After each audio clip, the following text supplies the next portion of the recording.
Nós estamos dando continuidade no dia de hoje ao estudo de número 32, intitulado O Significado da Morte de Cristo. Se você ainda não assistiu a parte 1, é importante que você assista a parte 1 desse estudo que foi ministrado da semana passada, onde nós iniciamos, né, a tratar dentro do módulo 3, né, da apostila de número 3 do Ministério Deuteronômio, né, do nosso seminário teológico de base da Escola de Discípulo. Nós começamos a tratar no módulo 3, sobre cristologia, né, sobre o estudo, basicamente, de Cristo, Jesus Cristo, né, como uma das três pessoas da Trindade. E nós já falamos sobre diversos assuntos aqui, e nós estamos tratando agora sobre o significado da sua morte. E nós vimos na semana passada alguns conceitos importantes, como expiação, falamos um pouquinho sobre esse significado da morte, falamos um pouco sobre o coração da redenção, né, sobre as profecias, o cumprimento, o impacto eterno em relação a isso, a substituição vicária de Jesus, né, ou a substituição penal, Cristo tendo morrido no nosso lugar, né, carregando sobre nós a penalidade que nós merecíamos. Enfim, falamos de muitas coisas, mas eu vou pedir em nome de Jesus para que a pastora Tatiana ore e que nós possamos iniciar nossa aula em nome de Jesus. Amém. Senhor, meu Deus e meu Pai, graça te damos, Senhor, nessa noite. Quero te agradecer por essa oportunidade de estarmos reunidos diante da tua presença, ganhando, meu Pai, e acrescentando, Senhor, meu Pai, conhecimento, aprendizado, Senhor, da tua palavra. Te peço que o Senhor continue conduzindo a vida do meu esposo, que ele seja usado somente pelo poder do teu Espírito. Use aquilo que o Senhor deseja falar com a sua igreja, com aquilo que o Senhor deseja falar com essa aula, que nossos corações ardam da tua palavra e do teu conhecimento, Senhor. Te peço que o Senhor abra nosso entendimento nessa noite, para a honra e glória do teu nome. Amém. Amém, amém. Então, na semana passada, né, nós tratamos sobre alguns temas importantes em relação ao significado da morte de Jesus, né, da morte de Cristo na cruz do Calvário. Falamos um pouquinho aqui sobre expiação vicária, né, ou substituição penal, né, ou morte substitutiva também seria, tratando sobre como Cristo morre no nosso lugar, né, carregando a penalidade que nós merecíamos, né? E esse texto, né, na verdade, como texto para essa base, né, eu separei aqui 1 Pedro, né, 3:18, que diz: pois também Cristo sofreu pelos pecados uma vez por todas, o justo pelos injustos, para conduzir-nos a Deus. E o importante, né, é que esse conceito de substituição, ele trata aqui Cristo, sendo sem pecados, tomou sobre si esse castigo que pertencia a mim e a você. E aí ele oferece a sua vida em troca da morte que nos era devida, né? Ou seja, nós tratamos isso de maneira muito clara na semana passada. O salário do pecado é a morte. O que nós merecíamos era a morte, por conta do nosso pecado. Mas Jesus, na sua morte substitutiva, né, na expiação, né, nós falamos até sobre expiação e propiciação, Jesus, de forma como expiação, né? Falamos lá do Antigo Testamento, como isso era feito. Jesus, ele morre em nosso lugar, o justo pelos injustos, como diz Pedro, 1 Pedro, e aí essa morte substitutiva é que nos dá um novo acesso a esse relacionamento com Deus. Daqui a pouco eu vou passar um vídeo que você vai entender bem como é que a gente entende isso do ponto teológico, essa morte substitutiva. E também ela serve não só para expiação, né, ou substituição, né? O que é expiação? Vamos trabalhar esses conceitos que são bem importantes. Vamos falar um pouquinho sobre expiação. O que vem à mente de vocês quando vocês ouvem a palavra expiação? O que vem de imediato? Vamos fazer um brainstorm aqui bem rápido. Assim, o que vem à mente de imediato quando você fala assim, expiação, vem o que é a cabeça de vocês? Deixa eu olhar aqui o chat, porque se for... Vou tentar facilitar. Fala, castigo? Sim. Eu vou tentar facilitar aqui um conceito. Quando a gente fala assim, não, a gente às vezes fica irritado numa situação, por exemplo, no trabalho ou na família, que a gente é culpado por algo que a gente nem fez, e a gente fala assim, fulano foi usado, ou fulano está me usando como... Bode expiatório. Bode expiatório. Né? O que significa, o que é o bode expiatório, quando você serve de bode expiatório? O que acontece? Não é você levando a culpa no lugar de alguém, né? Esse é o conceito? Não é você sendo inocente, sendo culpado por algo que você não fez ou que você não cometeu, não é? Não é o justo pagando pelo injusto, né? Ou aquele que não tem culpa pagando por aquele que tem culpa. Não é esse o conceito? Então, a expiação é o mesmo conceito. Isso que é um bode expiatório, porque lá no Antigo Testamento, você tinha o sacrifício, né, do cordeiro, você tinha um bode também que era lançado, né, que era solto em direção ao deserto, né, como os pecados recaíam sobre o bode expiatório. Você pode olhar isso lá em Êxodo, em Números, na verdade, tratando sobre isso. E aí você vê o bode expiatório, né, sendo colocado sobre ele os pecados, e ele era solto, e aquilo fazia com que os pecados daquele povo, né, do povo de Israel, caísse no mar de esquecimento. Deus se esquecia desse pecado, né? Então, quando nós falamos sobre essa questão de expiação, basicamente, nós estamos tratando nesse momento, justamente sobre esse termo, né? Sobre essa questão de alguém substituindo a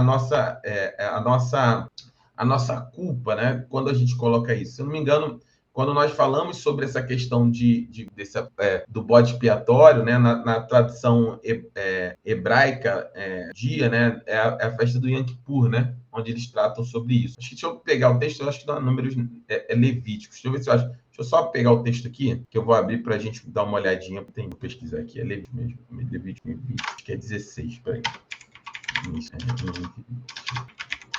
Isso mesmo. Levítico 16.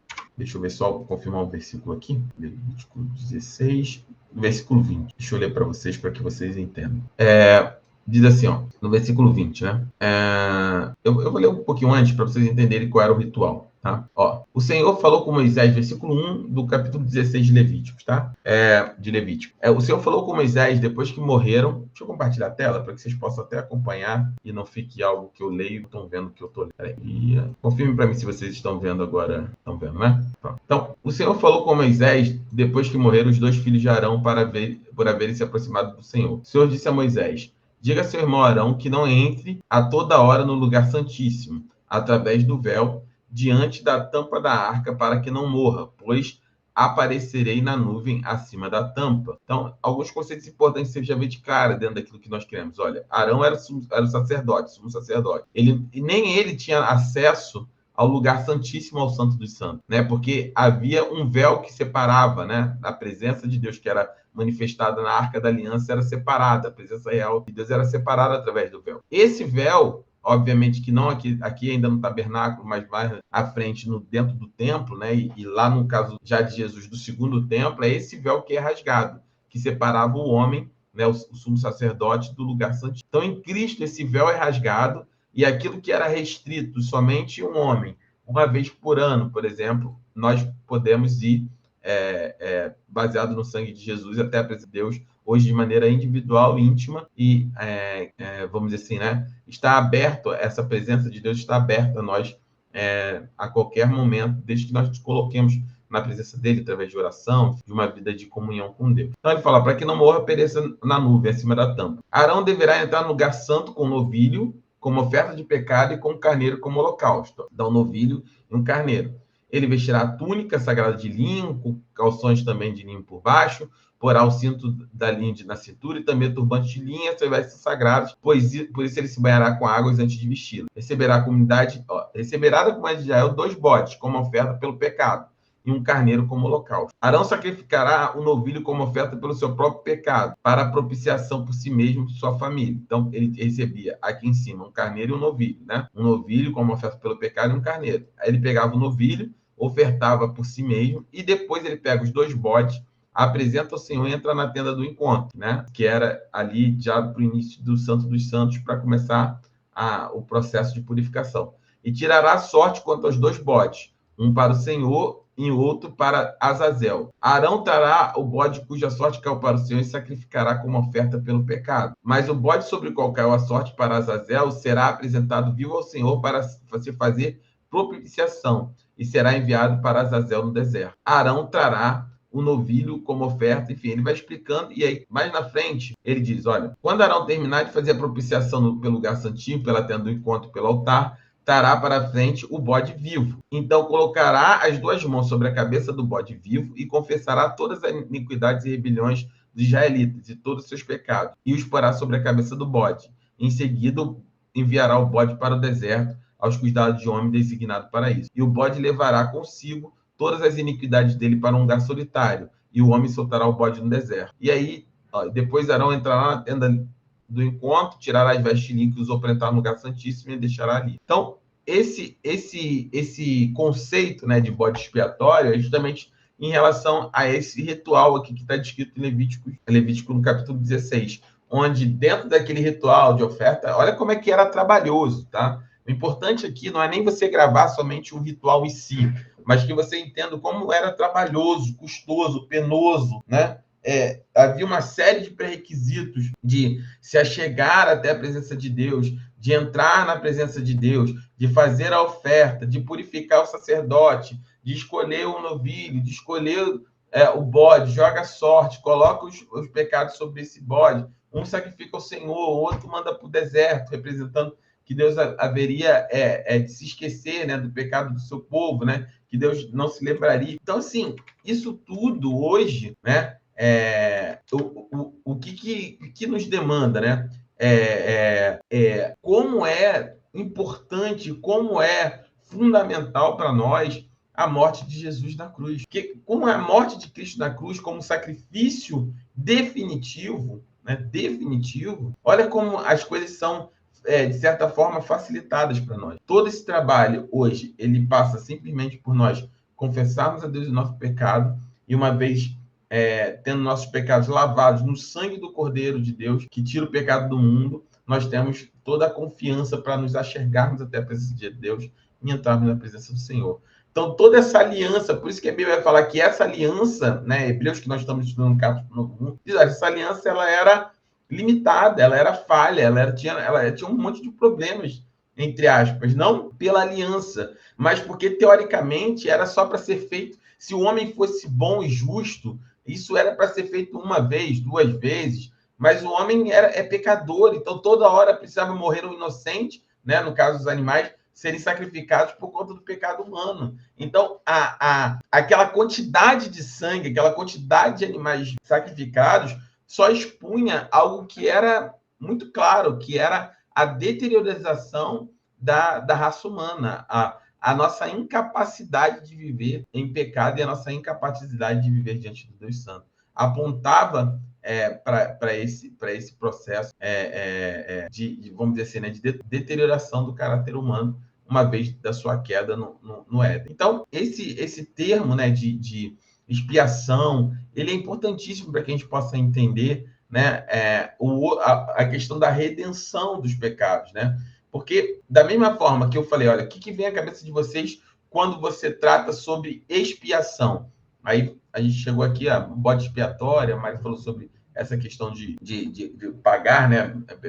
Pagar pelos outros, ser culpado. Enfim, tem uma série de definições, mas a gente pode chegar nesse termo da expiação ser essa morte, alguém levar a culpa no lugar de outra pessoa, né? Ou alguém ser condenado no lugar de outra pessoa. Da mesma maneira que a expiação é um conceito importante, a redenção também. Porque quando vem a redenção, uma vez que Jesus ele foi a expiação em nosso lugar, né?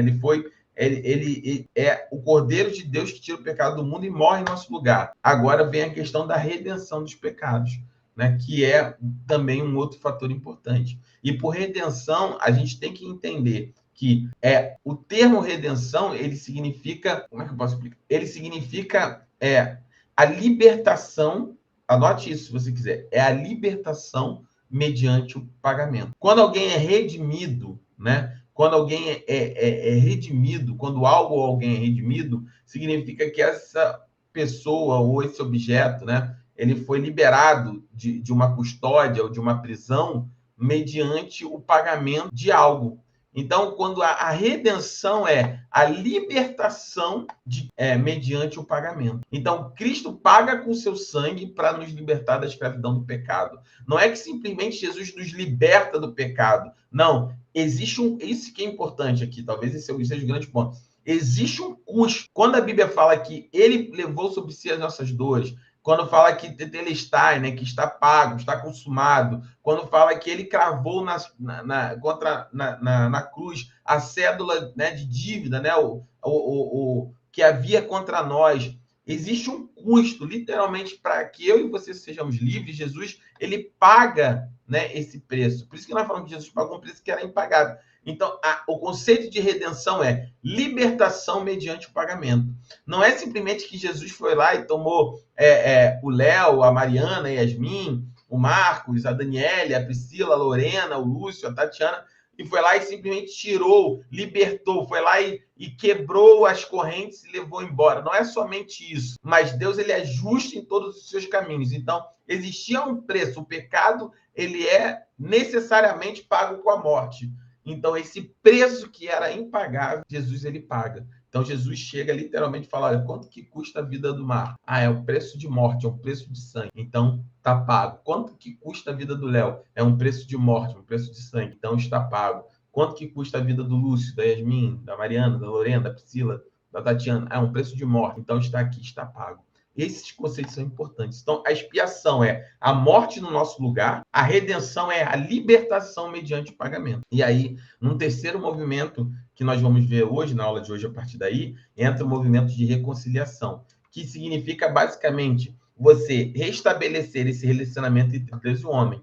Antes, né, quebrado pelo pecado, agora reconciliado, né, redimido. Uma vez que o homem foi redimido, agora esse relacionamento ele é restaurado, né, por meio de Cristo, né? Romanos, no capítulo 5, fala muito sobre isso. Ele diz, olha, lá, se eu não me engano, acho que é 9 ou 10, acho que é 10. Ele fala, pois, se quando éramos inimigos de Deus, nós fomos reconciliados com ele mediante... Como é que a gente foi reconciliado com Deus? Como é que a gente teve restabelecido esse relacionamento? Mediante, ou que seja, diante de, ao custo de, mediante a morte do seu filho. Quanto mais, estando já reconciliados, seremos salvos por sua vida. Então, o contexto de Romanos, ele está falando sobre essa questão do amor de Cristo, né, de como funciona, né, esse mecanismo. Ele fala, nós éramos inimigos e nós fomos reconciliados por meio de um preço que não era possível ser pago, quanto mais agora, que nós já estando reconciliados, nós seremos salvos por Deus da nossa perdição eterna. Então, nós fomos restaurados, esse é o ponto mais importante, para um relacionamento profundo com Deus, mediante um relacionamento íntimo com Deus, porque a gente sai de ser o ponto de, como diz Romanos 5, de sermos inimigos de Deus, né, para nos tornarmos filhos dele. Mas eu vou avançar em relação a isso. Deixa eu colocar um texto, um vídeo aqui, onde vai ficar bastante claro isso que nós estamos falando nesse momento. Deixa eu compartilhar aqui, separei esse vídeo. Vocês só confirmem para mim, por gentileza, se vocês estão vendo a tela e se vocês têm áudio. Tudo certo. Lendo o Novo Testamento, você vai perceber que o título mais comum usado para descrever Jesus é o Cristo.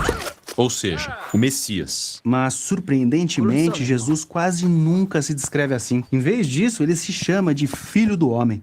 Filho do Homem? O que isso significa? Bem, a frase vem de um capítulo importante no livro de Daniel, no Antigo Testamento. Daniel era um prisioneiro de guerra israelita, forçado a viver no Império da Babilônia e trabalhar para o rei orgulhoso e violento que destruiu o seu lar. Isso parece horrível. Enquanto vivia e trabalhava na Babilônia, Daniel teve um sonho profético maluco. Você está preparado para ouvir? Estou pronto. Ele viu 4 bestas rastejando para fora de um mar escuro, animais híbridos assustadores que pareciam monstros. E a 4ª besta é uma mutação tão estranha que não dá para comparar a nada. E ela é violenta, deixando um rastro de morte e destruição. Mas o que isso significa? Bem, Daniel ouve que as bestas simbolizam reis violentos e orgulhosos, e seus impérios. Ah, como que o escravizava. Sim, e essas criaturas podem parecer aleatórias para você, mas estão desenvolvendo um tema bíblico importante. Como os humanos são essas criaturas capazes de fazer um bem maravilhoso e um mal terrível. E podemos nos comportar como animais. Certo? Veja as primeiras páginas da Bíblia. Deus cria as bestas do campo e também os seres humanos, todos a partir do pó. Depois, os humanos são separados e recebem a tarefa de reinarem como a imagem de Deus. Então os humanos são como animais, mas chamados para se tornar muito mais. Eles devem representar Deus na terra, governando em nome dele como reis e rainhas. Mas depois os humanos são enganados por uma besta que diz que eles podem ser mais do que apenas parceiros de Deus. Eles poderiam governar o mundo do seu jeito, o que parece bom para eles. Mas Deus sabe que isso vai ser um desastre. Então ele expulsa os humanos para o território das bestas. A parceria está perdida. Mas Deus faz uma promessa de que um dia nascerá um humano que não vai ceder à besta. Em vez disso, ele a vencerá, ao mesmo tempo em que será ferido por ela. Certo. Então, na sequência da história, ficamos esperando por esse humano. Mas em vez disso, encontramos pessoas que agem como bestas. Como na história seguinte sobre Caim, que teve inveja e raiva do seu irmão Abel. Deus avisa Caim que ele está diante de um impulso bestial chamado pecado, um mal sombrio que consome humanos. Mas Deus diz que Caim pode dominar a besta se quiser. Mas ele não domina a besta. Ele deixa que o impulso o devore e se torna uma besta. Depois disso, os filhos de Caim espalham a violência deles e ela leva à fundação de uma civilização inteira conhecida pelo seu orgulho bestial, a cidade da Babilônia. Certo, Babilônia. Então, avançando na história, aí é onde Daniel está escravizado tendo esse sonho bizarro. Isso, agora veja o que acontece em seguida no sonho de Daniel. Ele vê a sala do trono de Deus onde há um tribunal e Deus condena a besta à destruição. Isso é ótimo. Então, Daniel vê que, na verdade, tem mais de um trono divino. Certo. O trono que a humanidade deixou para trás.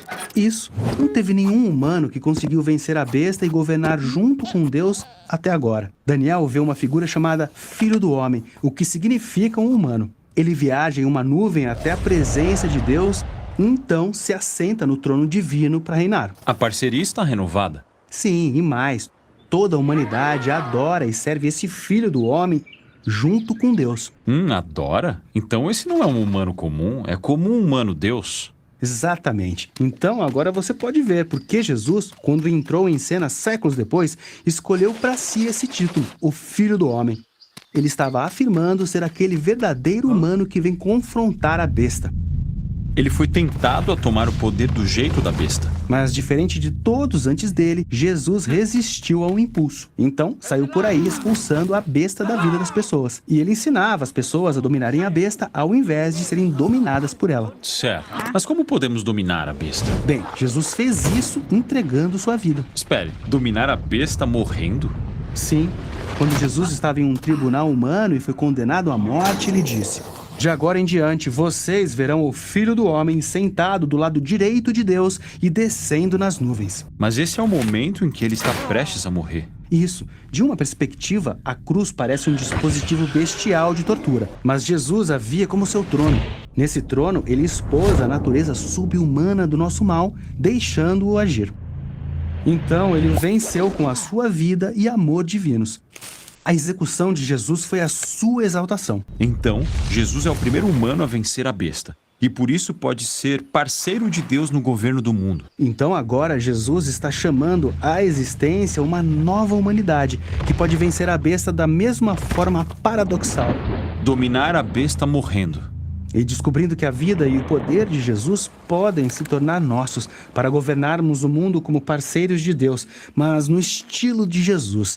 No poder do serviço, humildade e amor sacrificial. Amém. Amém. Então fica claro, né, de como esse sacrifício, né, como a morte de Cristo, ela tinha uma profundidade, né, do ponto de vista de realização, de consolidação para toda a eternidade, para todo sempre, do plano de salvação de Deus. Jesus, ele não somente ele é o Cordeiro de Deus que tira o pecado do mundo, mas também ele é o Filho do Homem, né? Ele é 100% homem, 100% Deus, que retoma, né, o governo, né, e coloca de novo a humanidade no centro da vontade de Deus desde a sua criação, que é para que ela governasse, né, em conjunto com Deus toda a criação. Deus tinha um plano, e esse plano ele está muito claro desde o início, né? O homem foi feito a coroa da criação, né? Nós fomos chamados para governar sobre toda a criação. E esse trono ele fica vago pela queda do homem e pela sua incapacidade de ocupar ao longo de toda a história, vamos dizer assim, bíblica, né? Fica muito claro. E nós passamos, né, a ter esse entendimento. Isso quando nós passamos a ter esse entendimento, isso fica muito claro para nós, de que como é profunda a morte de Cristo, mas como também a nossa morte em Cristo ela é profunda. Né? Como nós somos testados o tempo todo, aquilo que Tiago chama de provação, né? De teste de Deus dos nossos corações, para que nós possamos verdadeiramente viver essa morte, né? E dominar essa besta, esse pecado que bate a nossa porta diariamente. Quando nós morremos em Cristo, nós temos a capacidade de viver nele, e uma vez que ele vivendo nele e ele vivendo em nós, nós temos a capacidade também de governar sobre o pecado e sobre a nossa própria natureza bestial, que é isso que o texto está falando. Mas eu vou evoluir aqui para a nossa lição, e aí na semana, para os slides, de onde nós paramos na semana passada. Conseguem ver, né? Então, na semana passada, nós começamos aqui, né, falando um pouquinho sobre a morte de Cristo, né, que não era somente um acontecimento histórico, mas um ato eterno, né, onde Deus joga o véu entre o céu e a terra, oferecendo a salvação à humanidade. Falamos de como nós exploraríamos isso ao longo da lição. Tratamos primeiro da morte de Cristo, né, que é o coração da redenção. Lembra do conceito de redenção? É o resgate mediante preço, né?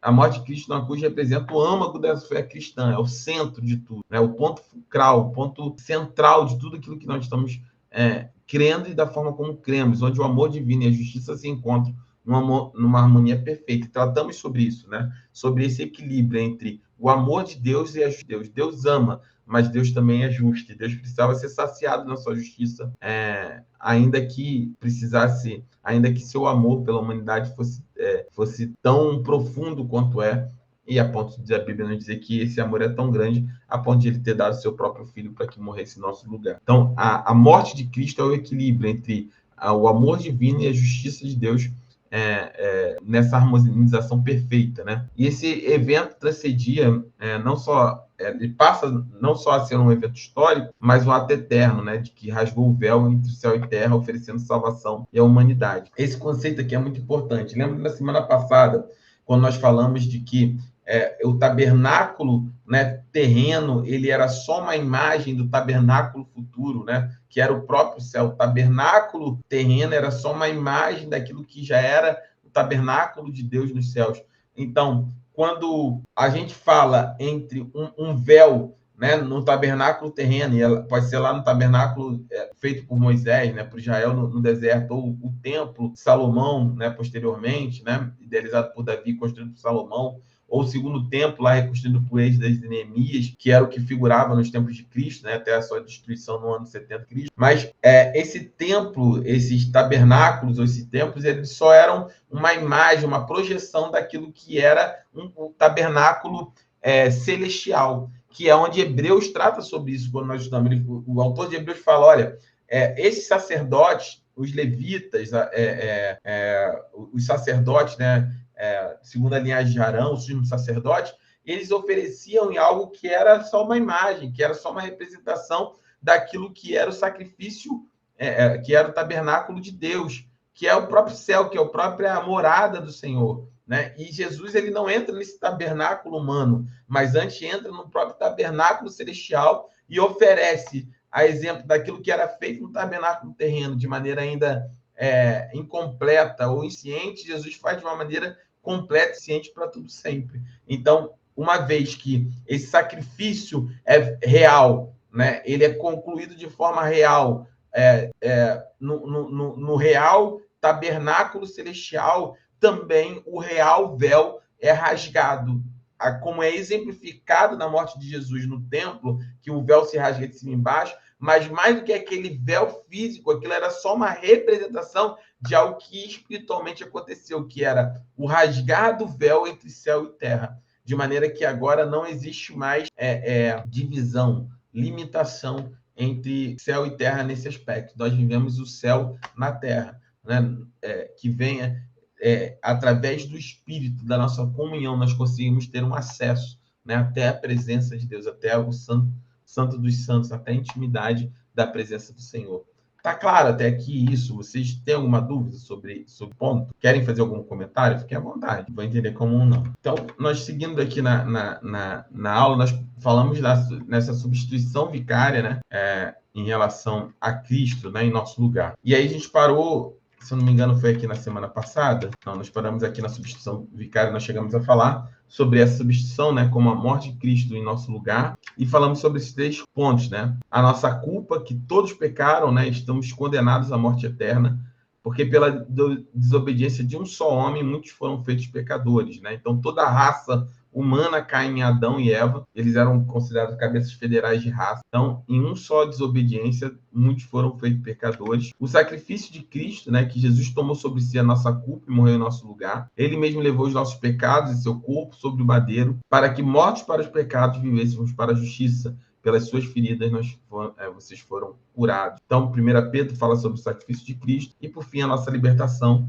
que nós lemos na semana passada, que pela fé em Cristo somos libertos da condenação e recebemos vida eterna. João 3,16 é o texto áureo, né, no Novo Testamento sobre isso. Que Deus amou tanto o mundo que deu seu Filho unigênito para que todo aquele que nele crê não pereça, mas tenha a vida eterna. E aí nós paramos exatamente aqui, onde nós começaremos a falar sobre a redenção e o preço do nosso resgate. Vou pedir para que alguém me ajude com a leitura, para que a gente possa continuar a lição, em nome de Jesus, tá bom? Amém. Enquanto a Lorena conecta pelo celular, para me ajudar com a leitura. Amém. Amém. Redenção, o preço do nosso resgate. A redenção através da morte de Cristo é uma poderosa metáfora que evoca a imagem de um resgate pago para libertar cativos. Neste caso, éramos nós os prisioneiros, acorrentados pela escravidão do pecado. O preço do nosso resgate não foi pago com ouro ou prata, mas com o precioso sangue de Cristo, como diz Romanos 3,23. Pois todos pecaram e estão destituídos da glória de Deus. E a consequência do pecado é a morte. No entanto, como afirma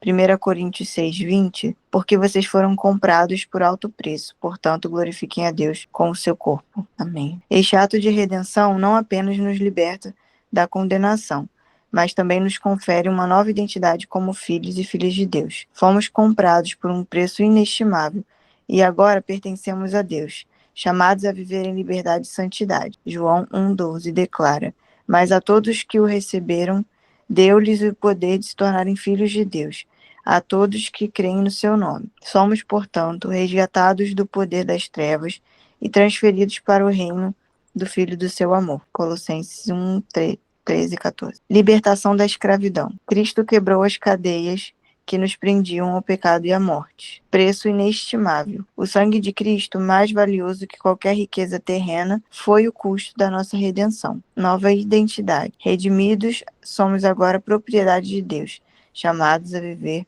para a sua glória. Amém. Amém. Então, a redenção, ela é o preço do nosso resgate, né? Como nós falamos no início da aula, a redenção implica nisso, né? A libertação por meio de pagamento. E essa redenção, ela não é uma metáfora apenas, né? Que evoca uma imagem, não é somente figurado, né? Não é a redenção de Cristo, não, ela é literal, né? Nesse caso, nós éramos escravos, prisioneiros, não de uma pessoa, não de um sistema, não de um governo, mas nós éramos escravos do próprio pecado. E o preço desse resgate não foi pago com ouro, com prata, com dinheiro, com nada disso, mas com o próprio sangue de Cristo, né? E aí ele traz... a gente traz nesse aspecto esses textos de Romanos 3,23 que diz: pois todos pecaram e estão destituídos da glória de Deus. Não existe uma diferenciação entre homens, né, de nenhum tempo, nem passado, presente e futuro. Homens que eu disse a raça humana. Todos pecaram. Nós, aqueles que têm ou não a Cristo, aqueles que receberam ou não a Cristo, nascidos que já morreram, que virão a viver, toda a humanidade, com exceção de Cristo, obviamente, ela pecou. E uma vez que todos pecaram, todos foram destituídos, né? Todos foram retirados, todos perderam o direito, né, a estarem, né, presentes na glória de Deus. Mas o Cristo, através do seu sangue, literalmente nos liberta, nos compra e nos redime do pecado, nos libertando do pecado. Isso tem 3 explicações clássicas, né, do ponto de vista da nossa fé. A primeira, a libertação da escravidão. A segunda, o preço inestimável, né, que o sangue de Cristo ele é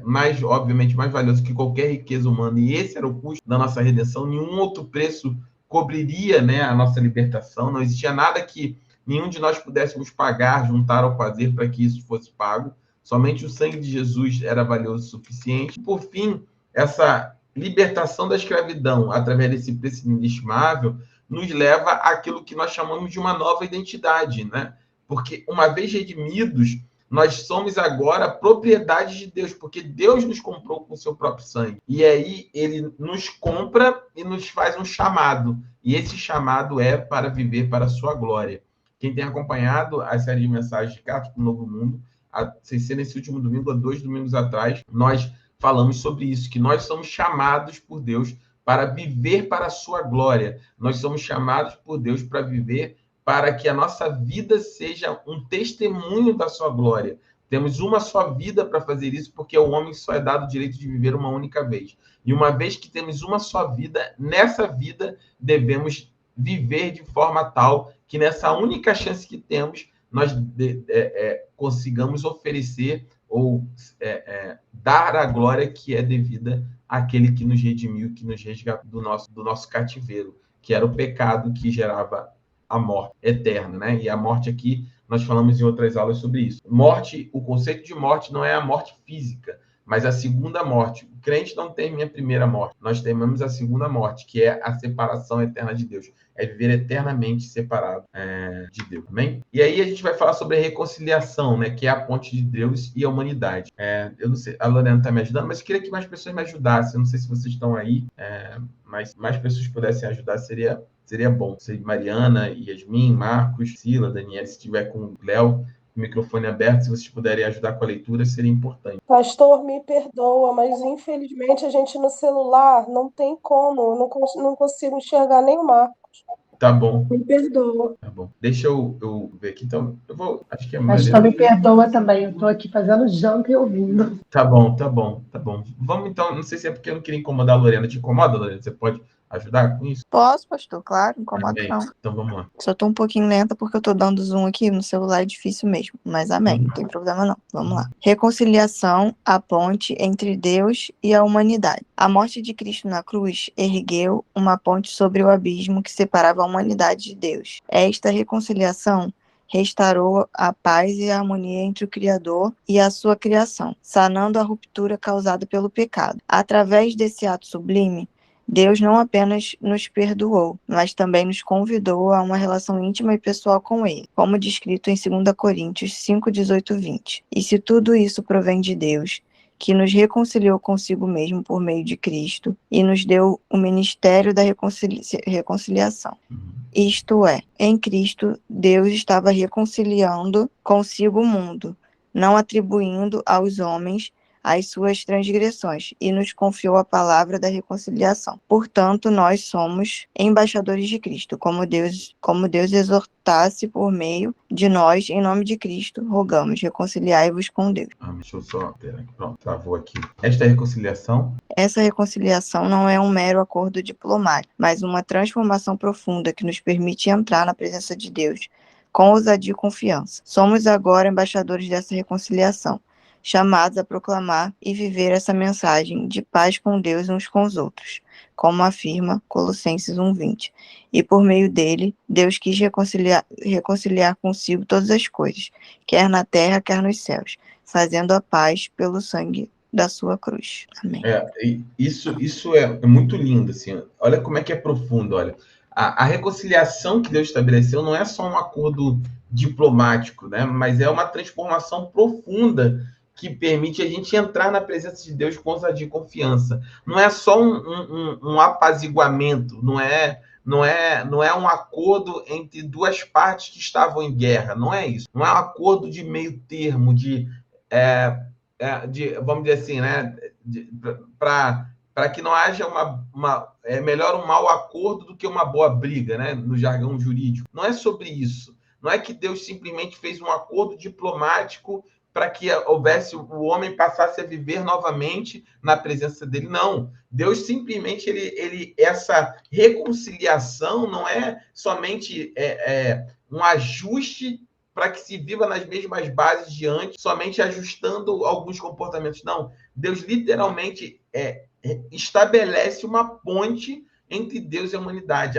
O abismo que separava o homem de Deus, ele é ligado agora através de um ato profundo, através da morte de Cristo na cruz, e Deus então religa através desse novo e vivo caminho o homem consigo mesmo. E agora mais do que um ajuste externo de comportamento, é uma transformação profunda do meu e do seu coração que nos permite entrar na presença de Deus, nos trazendo confiança.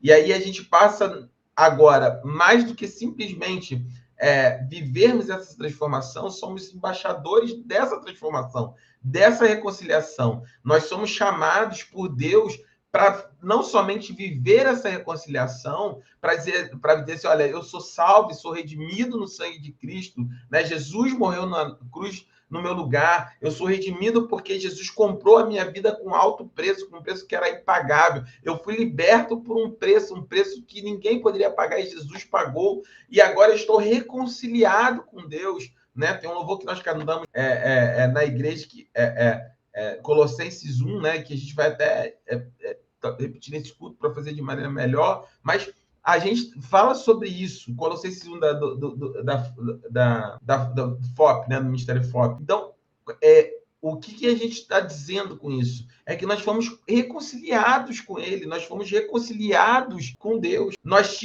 éramos inimigos de Deus. E agora a gente tem uma mensagem para o mundo de paz entre Deus e o homem. Deus estabeleceu os seus termos. Deus estabeleceu suas condições, e as condições deles eram inalcançáveis para mim e para você, mas Cristo foi capaz de fazer uma transformação tão profunda através da sua morte, que eu e você deixamos de nós éramos e passamos a ser filhos de Deus. E uma vez como filhos de Deus, nós temos reconciliação, nós temos paz com Deus.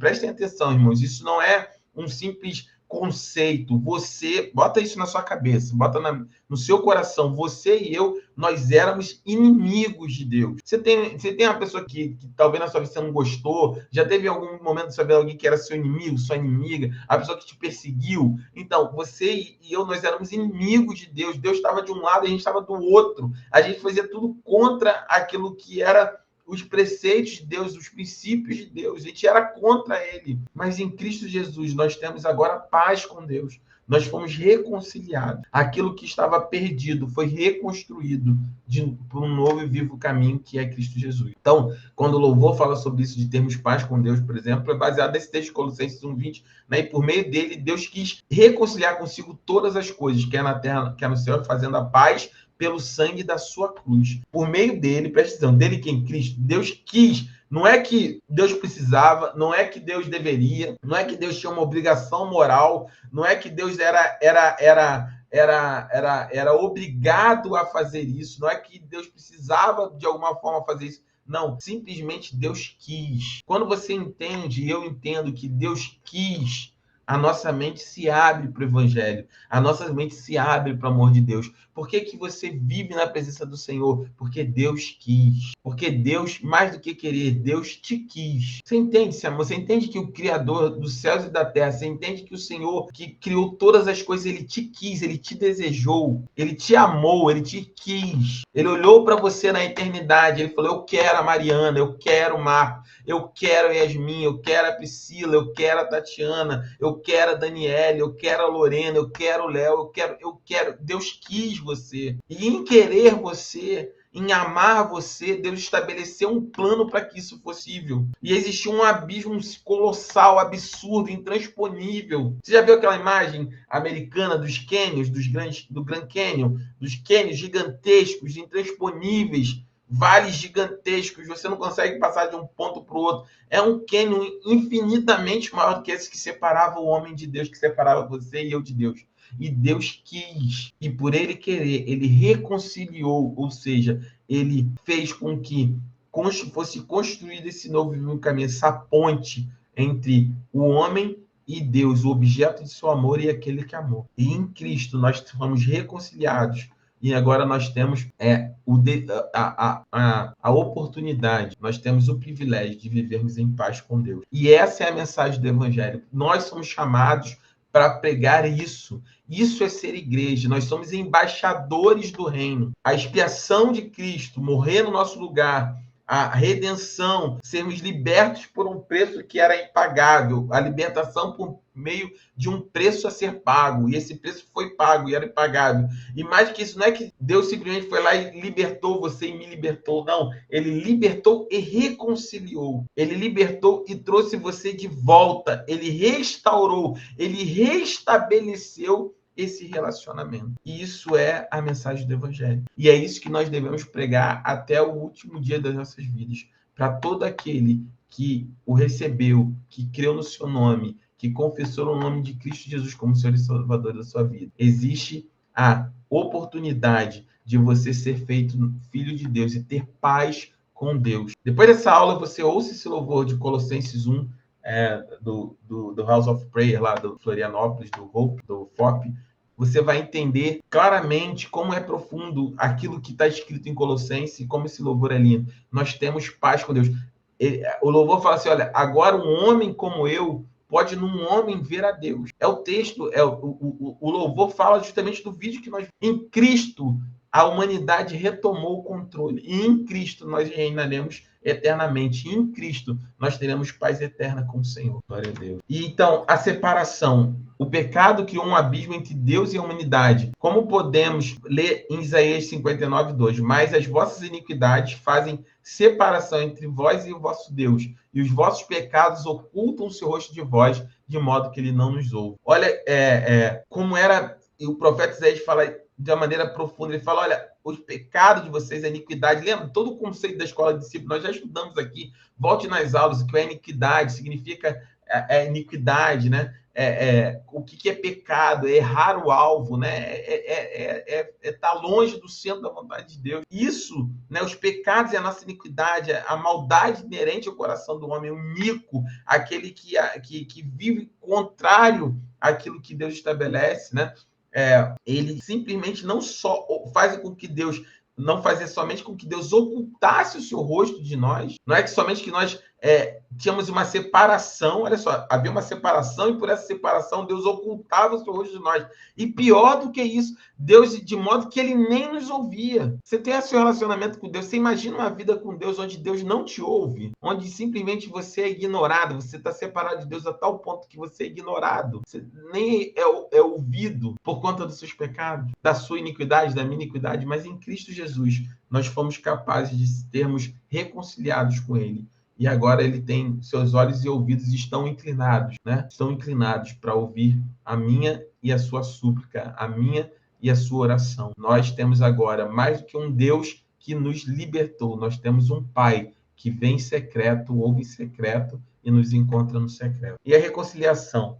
A morte de Cristo construiu uma ponte de paz, como descrito em Efésios 2, 13 e 16. Mas agora em Cristo, Jesus, vós que antes estavais longe, vós estavam longe, fostes aproximados pelo sangue de Cristo, pois ele é a nossa paz. Olha que lindo, olha que declaração linda. Pois ele é, olha que texto lindo. Esse texto de Efésios, ele é lindíssimo. Ele fala da nova humanidade, né? Ele é logo depois que fala, pois vós, 2:8, né? Pois vocês são salvos pela graça mediante a fé, se não vem de vós, é dom de Deus para que ninguém se glorie. E ele continua nesse raciocínio falando sobre a nova humanidade, e ele entra aqui, ele fala, mas agora...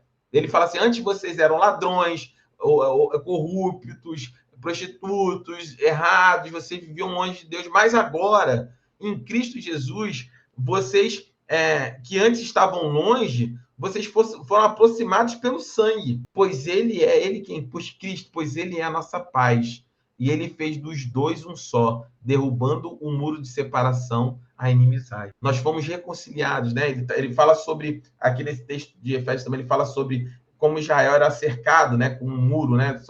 A salvação era só para os judeus, só para os israelitas, mas Deus derruba esse muro e agora a salvação não é somente para os descendentes, né? De Abraão, de Isaac e de Jacó, mas em Cristo Jesus todos nós somos feitos descendentes da promessa, né? Paulo vai falar sobre isso, que nós somos aqueles que são enxertados, né, na videira verdadeira que é Cristo. Então, agora esse muro que havia separação, ele é derrubado. E que esse muro, qual era esse muro? Era um muro de separação, era a inimizade. Nós éramos inimigos de Deus. A gente não fala assim, poxa, acho que tem uma barreira entre eu e o Léo agora, a gente se dava tão bem, parece que tem um muro entre a gente. E aí, esse muro não gera uma inimizade, não é o contrário de amizade? Nós éramos amigos, agora nós somos inimigos, não no sentido de ódio, mas tipo, tem uma inimizade, tem uma barreira, criou um bloqueio, né? Pô, tô bloqueado, não tá fluindo da maneira... É mais ou menos nesse sentido. Existia uma barreira de inimizade entre nós e Deus.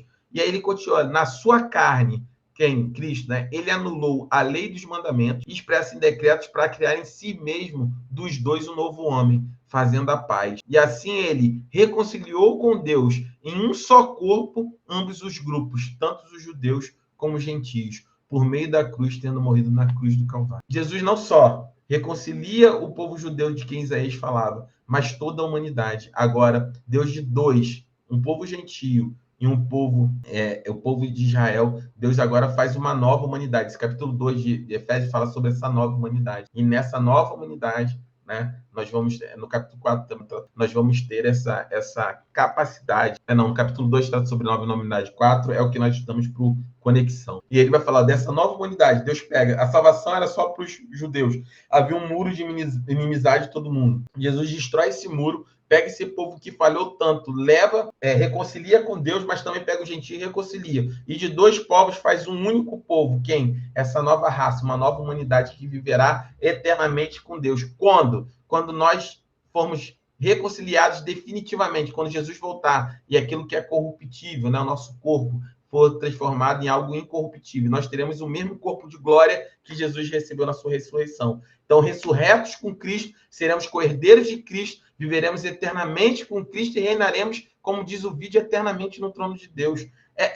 Meu irmão, quando você começa a entender o quão profundo é isso, né? Quando você começa a entender o quanto maravilhoso quão poderosa essa salvação, você fala assim, meu Deus, como é que Deus pensou e fez isso tudo? Quão maravilhoso. Aí você entende quando Paulo fala com profundas riquezas, o conhecer e o saber de Deus, quão insondáveis são os juízos. O apóstolo Paulo, quando ele trata esse texto, ele começa a falar com profunda riqueza, com insondáveis são os juízos de Deus, e ele não consegue se conter, ele só consegue declarar uma coisa: a ele a glória para sempre, a ele a glória para todo sempre, porque Deus tem que ser glorificado. Olha o que Deus fez, olha o que Deus construiu com um único propósito, porque Deus quis, porque Deus desejou você e a mim. E aí, quando você entende essas coisas, você vê a igreja, né, de maneira mais ampla, perdido com tanta coisa, sabe? Tanta besteira, envolvido em tanta discussão sem sentido, política, religiosa, com promessas tão fúteis, tão superficiais, de uma vida de teologia coaching, de agora, de você ter o melhor do seu eu, da sua... Meu irmão, isso é tão pequeno, isso é tão nada, isso é tão descartável diante... Tá, tudo bem, Deus quer o meu melhor, tudo bem, Deus quer que me abençoe agora, e glória a Deus por isso, a gente quer viver essa bênção, eu quero, você quer, todo mundo quer, mas isso é tão pequeno, é tão mesquinho, é tão nada perto de toda essa salvação, tudo isso. Quando o crente entende isso, ele faz igual o apóstolo Paulo, ele fala, olha, meu Deus, a ele seja toda a glória, todo louvor, toda adoração, não é mais meu nome na placa, não é mais meu nome no Instagram, não é eu ser conhecido, é que eu diminua e que ele cresça, que eu diminua e que o Senhor seja honrado, e que o Senhor seja levantado, que os nossos atos daqui na terra, que tudo que nós estamos construindo enquanto igreja no Deuteronômio, os cultos, o conexão, o louvor, a diaconia, a sonho mídia, que tudo isso que nós façamos seja com o único propósito para que o nome dele seja levantado bem alto, para que essa poderosa salvação ecoe pela eternidade,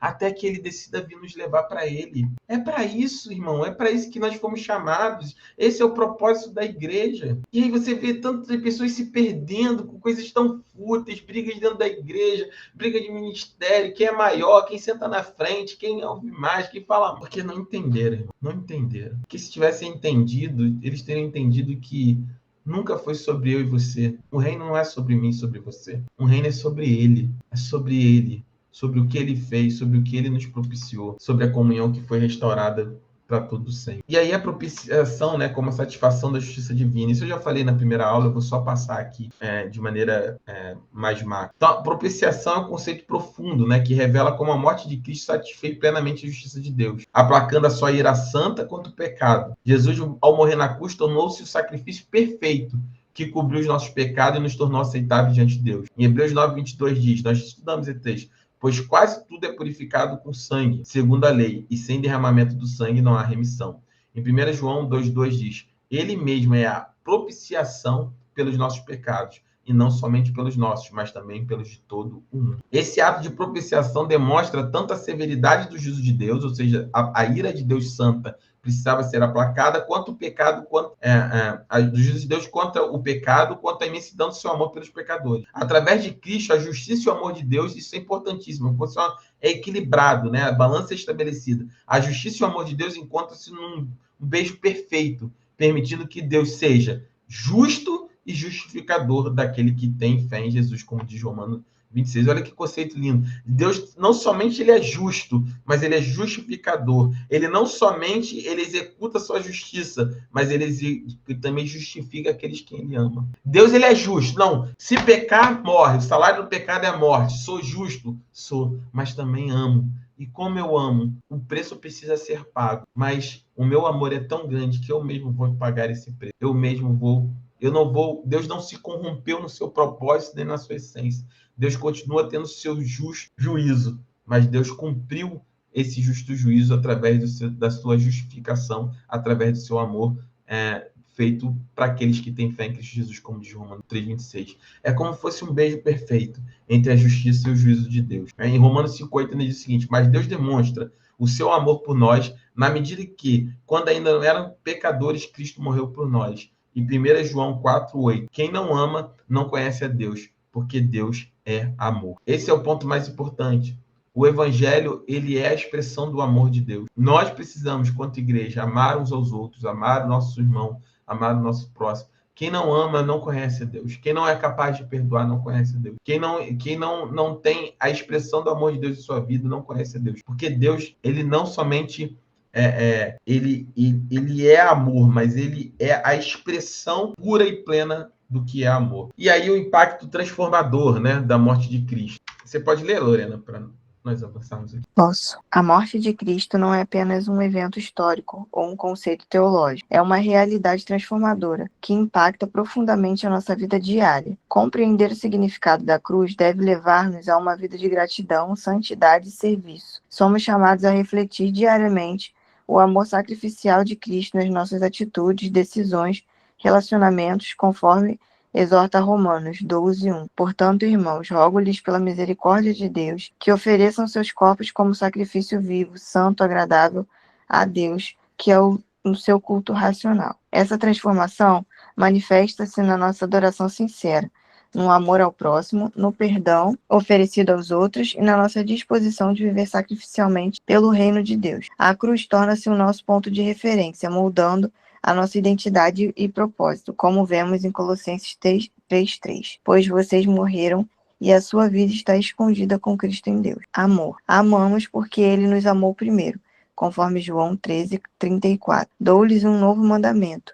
Amem-se uns aos outros, assim como eu os amei. Vocês também devem amar-se uns aos outros. Amém. Serviço. Servimos os outros como Cristo nos serviu, como vemos em Mateus 20:28. Assim como o Filho do Homem não veio para ser servido, mas para servir e dar a sua vida em resgate de muitos. Amém. Perdão. Perdoamos como fomos perdoados, conforme Efésios 4:32. Sejam bondosos e compassivos uns com os outros, perdoando-se mutuamente, assim como Deus nos perdoou em Cristo. Sacrifício. Vivemos sacrificialmente pelo reino, como vemos em Filipenses 2:5. Tenham o mesmo modo de pensar que Cristo Jesus, que, embora sendo Deus, não considerou a igualdade com Deus algo a ser usado para o seu próprio benefício. Amém. Então, o impacto da morte de Cristo, ela precisa ser transformador em nossas vidas, né? Então, separei 4 pontos aqui, do ponto de vista de amor, né? Por que nós amamos? Porque ele nos amou primeiro, né? E o amor aos nossos irmãos, o amor ao próximo, ele é fundamental. Ele é a expressão de um coração convertido. Quem não ama, ele não expressa a glória de Deus na sua vida. Ele não é capaz de expressar a transformação através da morte de Cristo. Por isso que eu fico abismado vendo um monte de gente, de igreja, de líderes, de pastores, brigando, discutindo, sendo bélico em rede social, em televisão, um monte de coisa acontecendo. Irmãos, a igreja não foi chamada para ser bélica, a igreja foi chamada para expressar o amor de Deus. Nós somos aqueles que amam. Em que momento nós deixamos de ser aqueles que caminham mais uma milha, que dão a outra face, que entregam a sua capa? Nós somos aqueles que foram chamados para expressar o amor de Deus para as pessoas, para dizer, olha, nós amamos porque nós fomos amados primeiro, nós amamos porque Deus nos amou primeiro, e nós somos a expressão desse amor para uma humanidade tão perdida. Serviço, né, para os nossos irmãos. Jesus disse muito claro, assim como o Filho do Homem, né? Nós vimos aqui no início o vídeo sobre o Filho do Homem, né? não veio para ser servido, mas para servir e dar sua vida a resgate por muito. A base do reino é serviço. Nós servimos, não somos servidos. Nós não estamos para nos servir da igreja, nós estamos para servir a igreja. Considerar os nossos irmãos preciosos, nós temos que considerar os nossos irmãos dignos do nosso serviço, darmos sem esperar nada em troca, servir porque ele ensinou que o serviço é algo que é fundamental para o reino.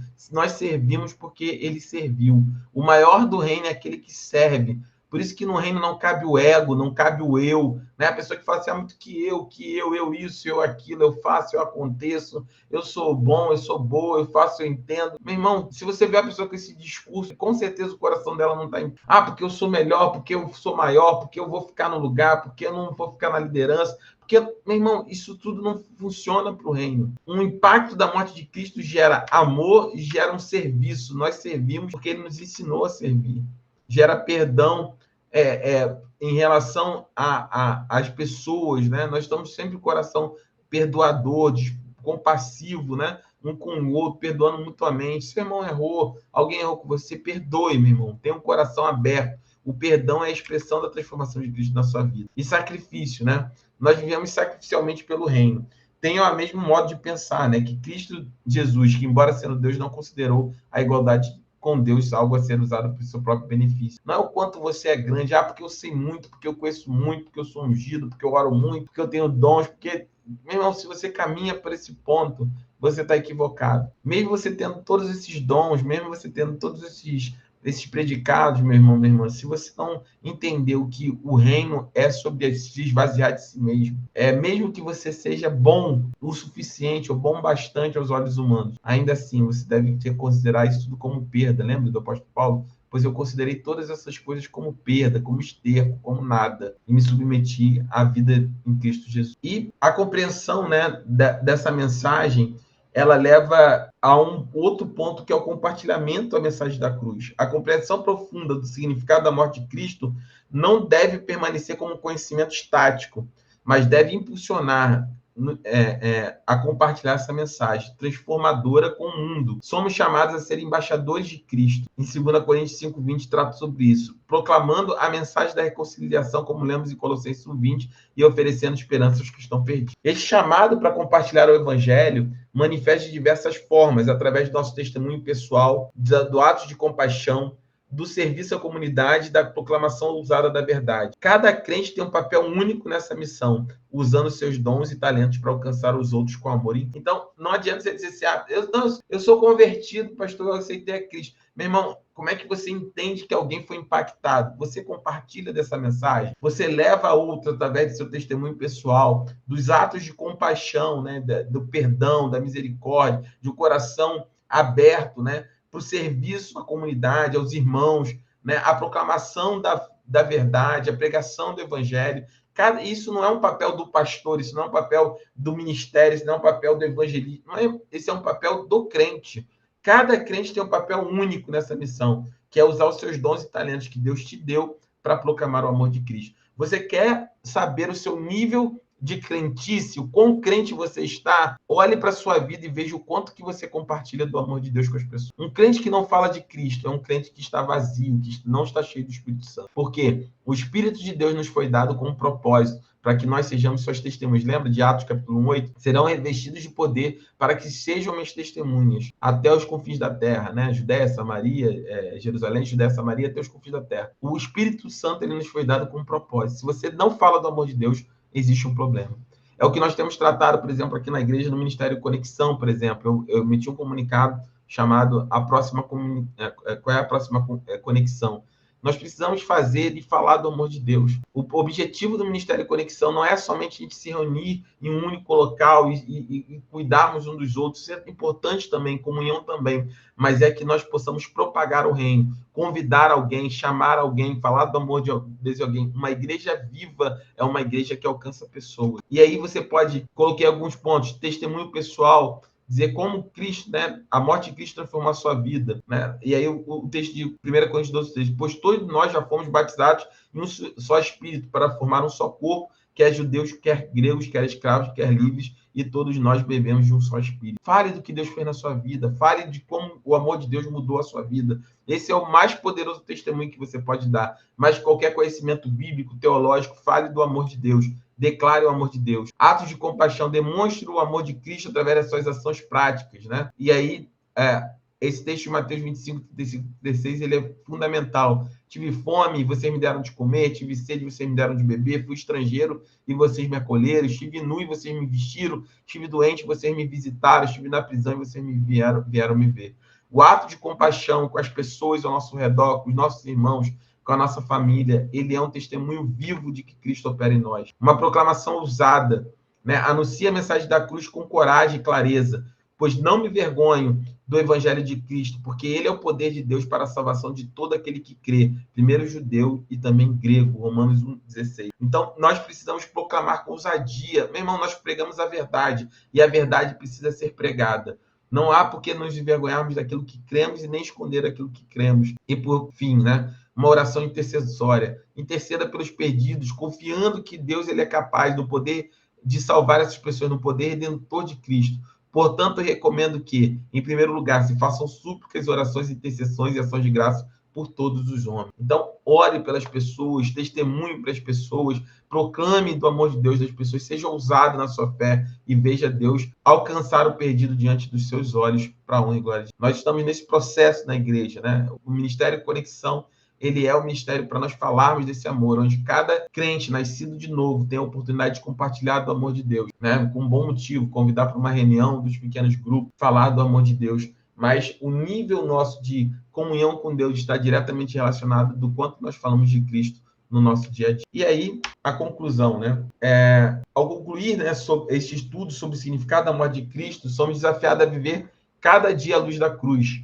A morte de Jesus não é apenas um evento histórico, mas uma realidade presente que deve mudar a nossa identidade, propósito e estilo de vida. Como Paulo escreveu em Gálatas 2:20, estou crucificado com Cristo e vivo não mais eu, mas Cristo vive em mim. E a vida que agora vivo na carne, vivo pela fé no Filho de Deus, que me amou e se entregou por mim. Que possamos continuamente, né, nos maravilhar com a profundidade do amor de Deus demonstrado na cruz, permitindo que esta verdade transforme os nossos corações e mentes. Vivemos como pessoas redimidas, reconciliadas e chamadas a um propósito maior, sempre prontos para compartilhar a esperança que temos em Cristo, como João 14,6 diz. Jesus lhe respondeu, eu sou o caminho, a verdade e a vida, e ninguém vem ao Pai a não ser por mim. E é essa verdade que nós devemos compartilhar com todo aquele que precisa ouvir do amor de Deus. Então, como é que você pode viver isso, né? Primeiro, estudo contínuo. Aprofunde-se na palavra para compreender melhor o significado da cruz. Eu falo sempre. Participe da escola, do CETEB, ouça as aulas, assista no YouTube, aprofunde no conhecimento de Deus. Tem gente que vive, eu sou crente há 10 anos, 15 anos, 20 anos, e não conhece nada da Bíblia, não sabe nada sobre Deus, não conhece nada da sua fé, não tem interesse, vive uma vida rasa, espiritualmente falando, e aí não entende porque sua vida oscila, porque vive oprimido, que vive cheio de percalços, não conhece, não se interessa pelo estudo da palavra. É fundamental que crente nascido de novo, no poder do Espírito Santo, ele conheça a palavra, ele conheça. Nós tivemos o batismo agora. É necessário que esses batizandos caminhem, amadureçam, que eles entendam do amor de Deus, entendam da palavra de Deus, para que eles possam crescer em graça e conhecimento. Um crente que não estuda a palavra de Deus, ele é um crente fraco na sua fé, ele não crê, ele é influenciado em vez de ser influenciador do seu tempo. Uma vida de oração, cultive uma intimidade com Deus baseada na obra completa de Cristo. Agradeça ao Senhor, viva uma vida de oração, se achegue a Deus, fala, Senhor, muito obrigado pela sua salvação, Deus, toma aqui a minha vida, presente diante de Deus. Então, se você tem se você vive a luz da cruz, você vai ter uma vida de estudo contínuo, uma vida de oração com Deus, e mais do que isso, no serviço ao próximo. Reflita o amor sacrificial de Cristo no serviço aos outros. Sirva a sua igreja, sirva a sua comunidade, sirva os seus irmãos, sirva por amor, não sirva por benefício próprio, não faça as coisas pensando o quanto que você lá na frente vai se tornar grande, vai se tornar líder, que um dia você vai estar à frente, que um dia você... Não, meu irmão, só sirva ao Senhor de coração. faça sem esperar nada em troca, não procure glória própria, sirva ao seu próximo, sirva a sua comunidade, sirva a sua igreja. Eu não consigo entender pessoas que vivem 20, 10, 15 anos, 1 ano, 2 anos na igreja, e não se envolvem com a igreja, não se envolvem com o serviço, por menor que seja. Sirva os seus irmãos, sirva a sua casa, sirva os seus pais, seja alguém que serve ao seu próximo, e você vai estar vivendo assim, à luz de tudo aquilo que significa o impacto da morte de Cristo na sua vida. Não é algo simplesmente fictício, não é algo distante, não é algo somente histórico. Jesus morreu, literalmente, na cruz. Ele foi até as últimas consequências e entregou a sua vida. E agora, uma vez reconciliados com Deus, nós temos uma missão que foi dada não por qualquer um, mas foi dada por Jesus. Jesus disse claramente: toda autoridade me foi dada no céu e na terra.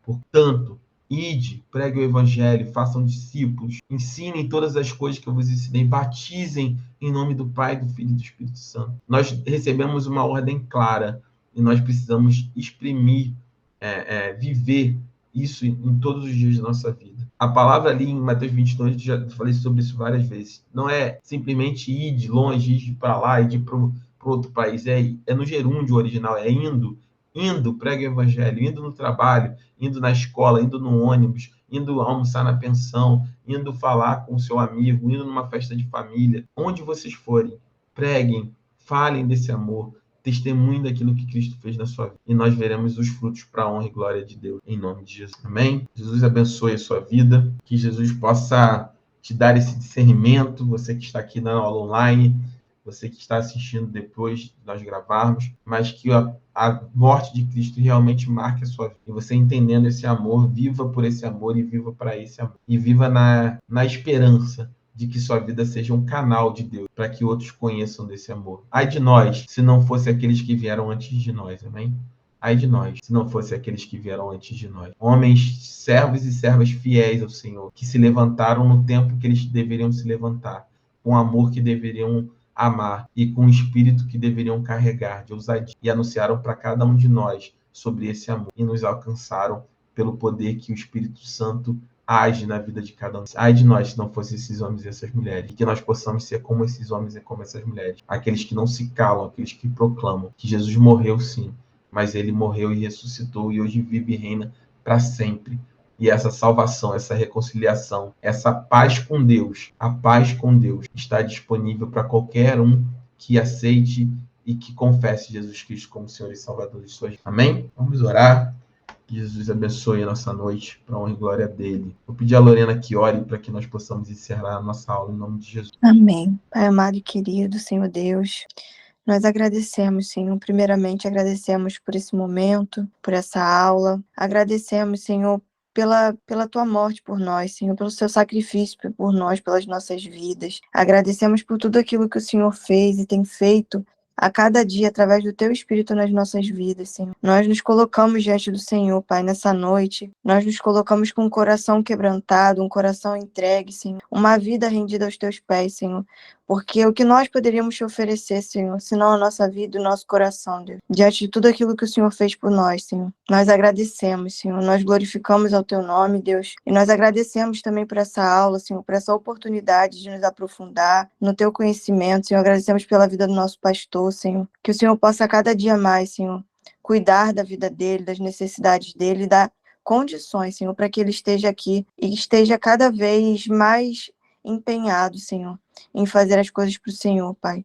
Que o Senhor possa cuidar da mente dele, Senhor, da sabedoria, de discernimento, Senhor. Que o Senhor possa cuidar da família, Deus, para que ele possa ter a tranquilidade de nos passar os ensinamentos, Senhor. Assim como ele falou agora, ai de nós, se não fosse os que vieram antes de nós. E nós agradecemos pela vida dele, Senhor. Muito obrigada, Deus, que o Senhor nos dê uma noite de descanso, uma noite cheia da tua presença, do teu Espírito em nossos lares, que os meus irmãos, eles possam ter, assim como eu, essa verdade no coração, Deus, e que jamais nos esqueçamos, Senhor, do teu sacrifício, e que em todo momento estejamos disponíveis, Senhor, com o coração disponível, com a nossa mente disponível, em qualquer lugar, em qualquer momento. Eis-nos aqui, Deus, em nome de Jesus. Amém. Amém, amém. Obrigado, Lorena. Jesus abençoe a sua vida. Quinta-feira agora nós temos culto online, amém? Nosso culto online, 19h30, convide alguém, isso é uma bênção.